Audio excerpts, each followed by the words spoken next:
stories, and community connection. So why this group of people? All of these folks that you will hear from tonight are community builders, people who have dedicated significant parts of their lives to their community. And in many cases, these are the very people who started some of the most dynamic Jewish community organizations here in this country and internationally. The idea behind gathering this particular group of people was inspired by the ironic burden carried by community builders. Although they dedicate their time to connecting people, oftentimes they themselves are so busy taking care of everyone else that they aren't able to prioritize themselves or their personal journey. So for the last few months, these people have been meeting up regularly to do the big personal work of looking inward, to try to truly understand themselves and their own story. The stories you're about to hear have themes of learning about yourself, asking questions, self-acceptance. It's going to be beautiful, sad, funny, heart-opening, educational, and entertaining. It's going to be a very special night. So our next speaker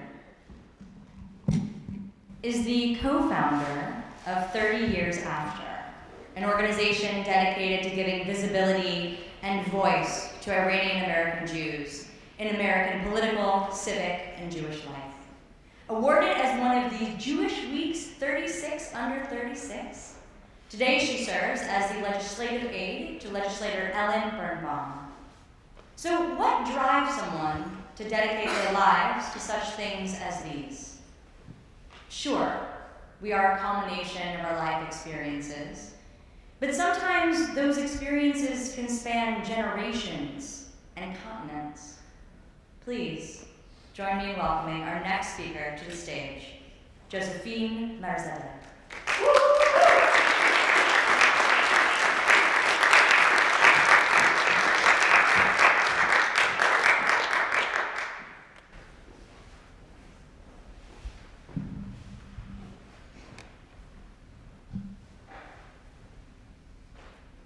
The Iran of my childhood was an enchanted place that belonged to my imagination. After all, I was born in America and have never been there. The Iran of my grandparents' childhood was an encapsulated place with the scent of Mohammadi roses meandering through the alleyways of the marginalized Jewish Mahalla of Esfahan. Its sensual fragrance stood beside the stench of the cascading Jube, the city's sewer system, dug in the middle of the street. When it rained, the Jew was on one side of the Jube and the Gentile at an arm's length on the other, for fear that the rainwater that would splash from the dirty Judah Najest make the Gentile impure.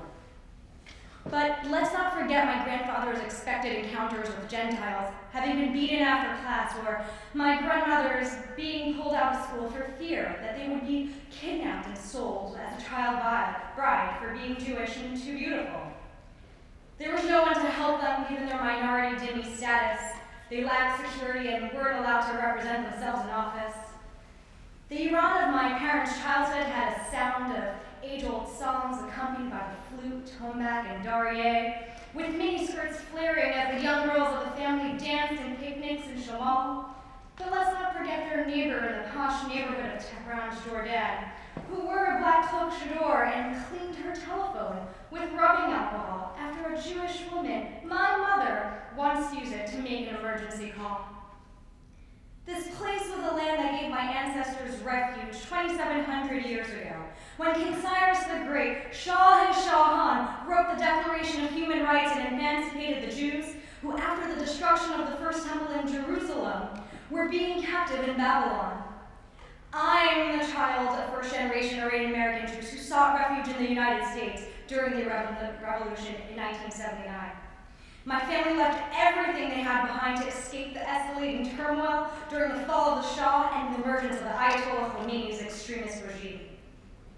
They escaped on the same Air France plane Ayatollah Khomeini had taken into Iran from Paris, first to London and then to Israel. Months later, Habib el-Ghanayam, the leader of the Iranian Jewish community, who was the first by the new regime.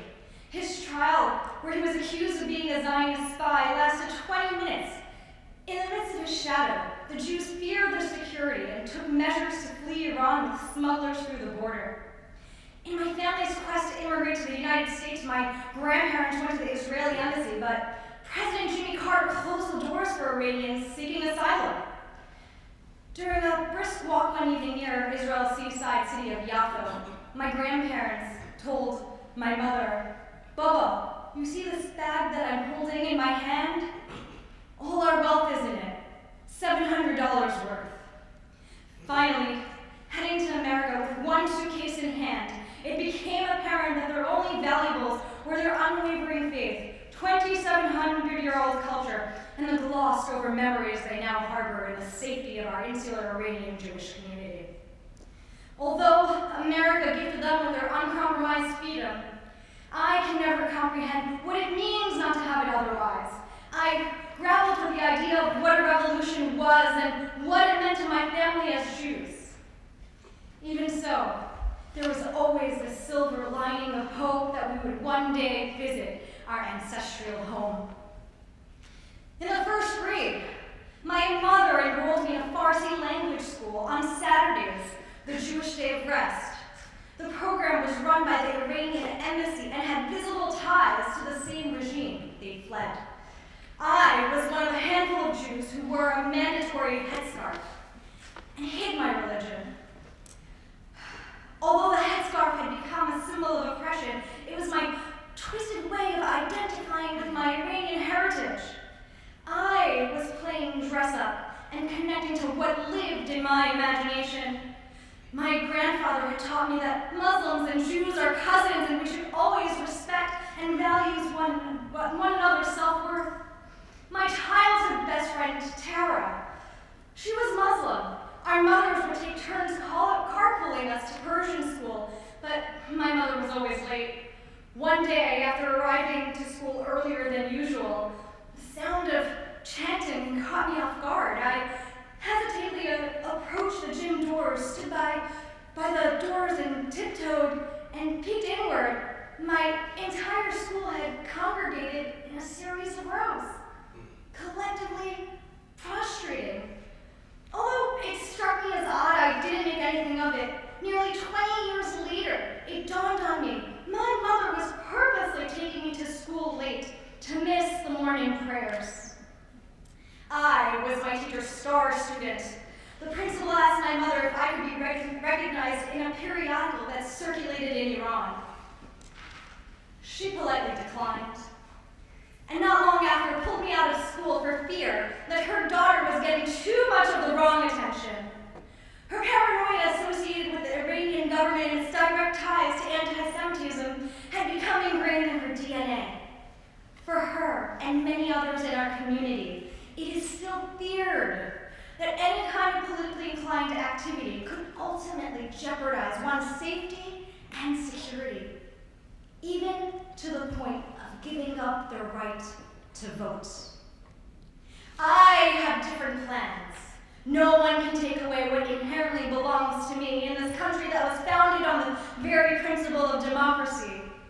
I co-founded a nonprofit called 30 Years After with the mission to give the needed visibility and voice to promote the participation and leadership of Iranian American Jews in American political and civic Jewish life. In 2002, we coordinated a historic civic action conference at New York University with the theme, "Now is our time to learn, to lead, to build," empowering our members as future leaders. Thank you.